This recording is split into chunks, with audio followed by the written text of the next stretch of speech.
Luciano, Mari, Bruno, eu queria pedir a atenção de vocês e dos nossos telespectadores e ouvintes, que eu vou falar um pouquinho.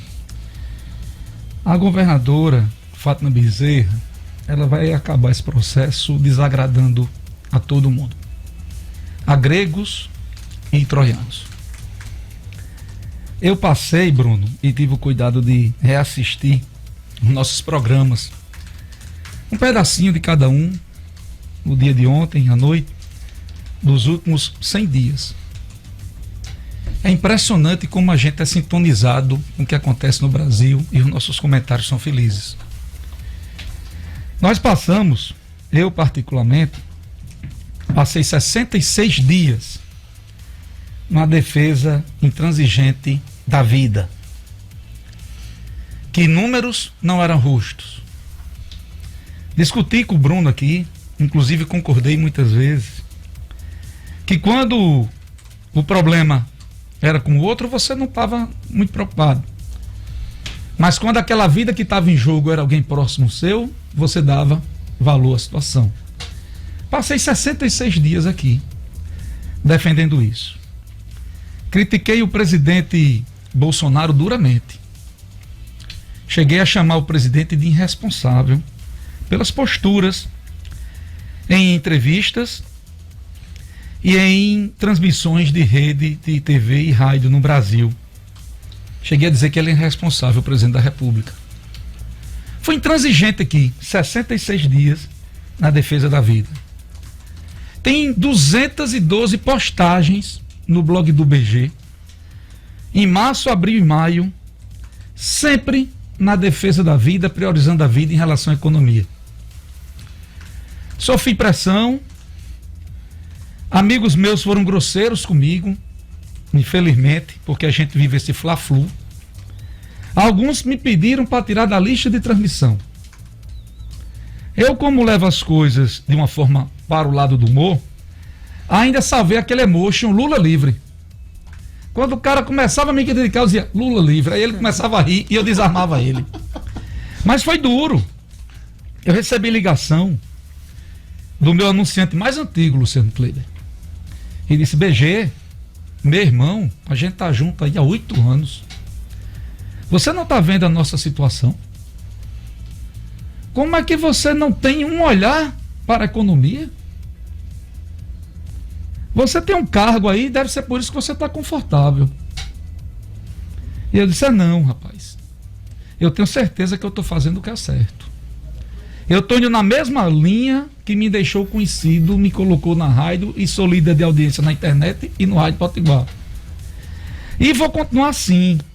E no dia que eu achar que eu devo mudar e defender a economia, eu irei fazer, mas ainda não é o momento.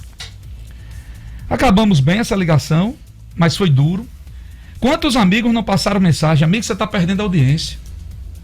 Seu programa é um programa de terrorismo. Está aparecendo a Rede Globo Televisão. Seu blog, a gente abre o blog, é só terrorismo. E eu tentava levar para a sociedade, Luciano, Bruno e Mariana, a responsabilidade nossa de fazer o dever de casa. E fazia aqui as críticas, mesmo defendendo a vida, aos gestores.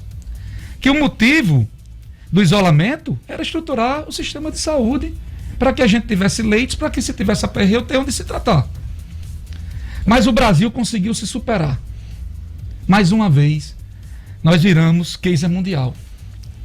No meio de uma pandemia, pessoas morrendo, e isso ficou em segundo plano. Em primeiro plano ficou a política. Mas eu continuei na batida. Seria muito confortável para mim estar até hoje defendendo só vida.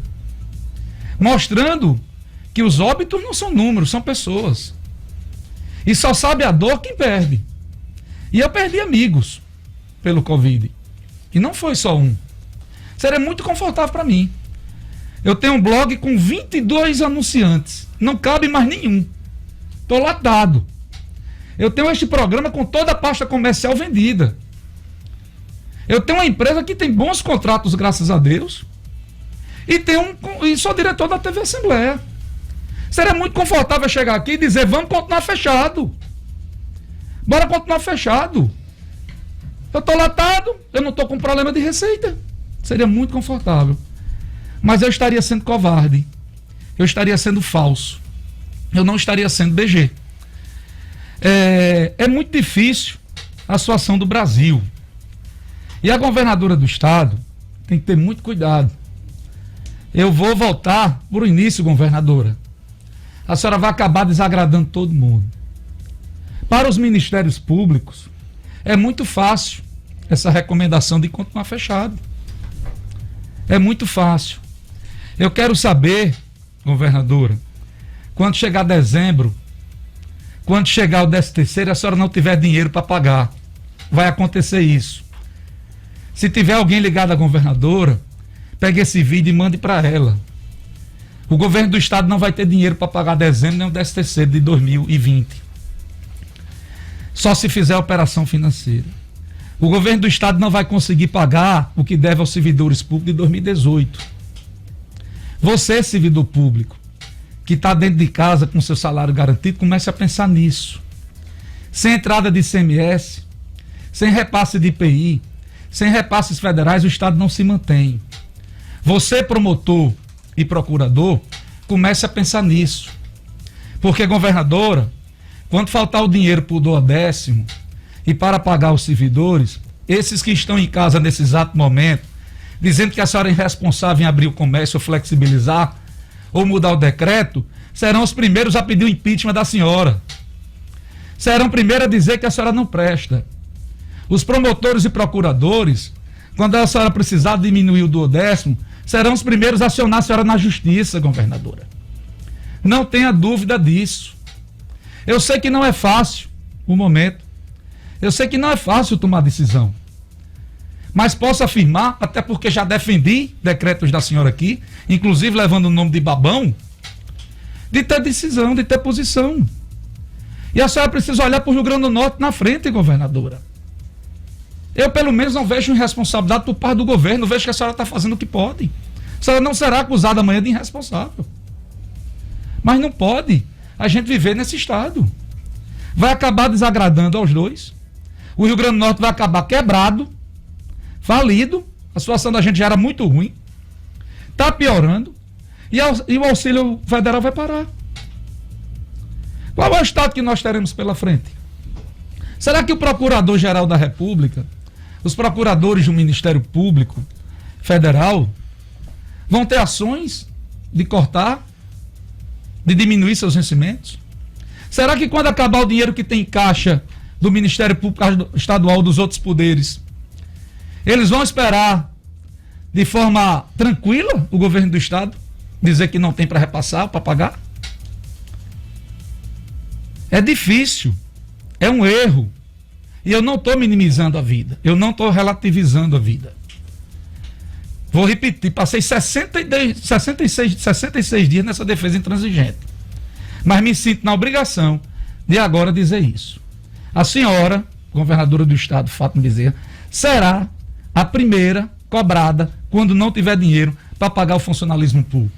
É muito fácil para os sindicalistas estarem nas redes sociais e estarem fazendo pressão para que se continue fechado. É muito fácil para os alunos da UFRN, que tem estudo da melhor qualidade e pago, estarem fazendo pressão para a gente continuar fechado. É muito fácil. Eu quero ver na hora que o cancão piar. Eu quero ver na hora que faltar o dinheiro. E o dinheiro não vai faltar só para o funcionalismo, não.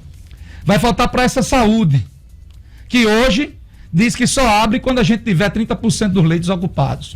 Nunca tivemos 30% dos leitos ocupados aqui, nunca. Nem em pandemia, nem sem pandemia. Nunca. Se a gente for reabrir e flexibilizar nessa normativa, nós não vamos reabrir nunca. Eu quero ver quanto faltar dinheiro para a saúde, para a segurança, para a educação. Eu quero ver quanto faltar dinheiro para manter os restaurantes populares. E o Rio Grande do Norte corre celeremente para acontecer isto. Não é brincadeira uma perda de 450 milhões dito pelo próprio secretário de Planejamento. Não é brincadeira uma queda de receita, uma queda de receita própria de 30%, como tem dito o secretário de Tributação. Nós vamos viver de quê? O turismo faliu no Rio Grande do Norte. Iremos tornar quando? O entretenimento faliu no Rio Grande do Norte. Iremos tornar quando? Quais as nossas indústrias que têm condições de nos manter? As entidades tiveram 50% das verbas cortadas. Nós vamos viver de quê? Já pararam para pensar nisso? Ou vocês acham que esse Estado é só fêmea, fêmea, fêmea para reproduzir? Tem Mega Sena para Estado. Acordem para isso. Vamos cada um fazer a nossa parte. Eu nunca imaginei chegar aqui e dizer o seguinte: defender o que o presidente defendeu equivocadamente no início disso. Um isolamento vertical. Nunca imaginei defender isso. Quem corre risco, quem é idoso, fica em casa. Mas a cidade precisa voltar ao normal. A prorrogação desse decreto é um erro. A atitude dos ministérios públicos é um equívoco. Botaram uma espada na garganta da governadora. Acusando, inclusive, deixando aberto, inclusive, que se ela flexibilizar, pode ser acusada de irresponsabilidade. É um absurdo essa atitude dos ministérios públicos. Os senhores estão pensando só em vocês. Ou será que eu não sou humano, Luciano, Mariana, Bruno e quem nos escuta? Será que somos inconsequentes? É um absurdo isso. Tudo pensando só no presente. O futuro danou-se, acabou-se. Não temos perspectiva. Mandem esse vídeo para a governadora do estado. Assista atentamente. Porque quem está falando aqui hoje não é o BG. É um cidadão que de forma muito triste tem visto e tem analisado tudo isso.